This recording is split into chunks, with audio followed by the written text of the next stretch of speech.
नमस्कार मित्रांनो, मी गणेश गोरिवले आणि तुमचं सगळ्यांचं स्वागत आहे आपल्या नवीन व्हिडिओमध्ये.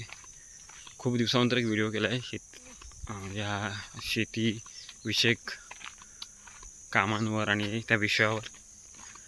मग आता संपूर्ण म्हणजे मुख्य करून आमचा कोकणातला हा जो शेतकरी आहे, हा संपूर्ण शेती करायची इच्छा त्याची खूप आहे, पण शेती न करण्याचं कारण म्हणजे वाढती मजुरी, म्हणजे वाढता खर्च. म्हणजे आता अशी परिस्थिती आहे की 50,000 खर्च आहे आणि तुम्हाला मिळतात फक्त 20 ते 25,000 रुपये. आणि त्याच्यामुळे हा शेतकरी जो आहे कोकणातला, तो खूप कंटाळलेला आहे त्यामुळे तो शेतीपासून म्हणजे लांब होत चालला आहे. म्हणजे आत्ता जर तुम्ही कोकणात जर आला तर तुम्हाला 90% लोकांनी शेती ही सोडलेली आहे. त्याचं मुख्य कारण आहे ते म्हणजे वाढती महागाई, मजुऱ्या वाढलेल्या आहेत आणि त्या मजुऱ्यांमुळे परवडत नाही.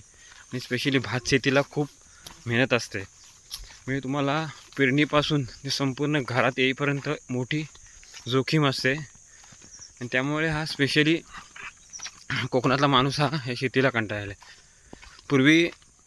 पूर्वी आम्ही येत होतो तेव्हा इथे संपूर्ण म्हणजे 100% लोक शेती करत होते. तेव्हा पारंपरिक शेती होती, लोक एकमेकाला मदत करत होती.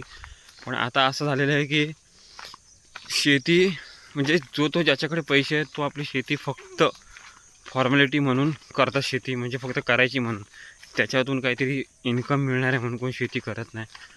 आणि त्याच्यामुळे वैतागलेला आहे माणूस हा.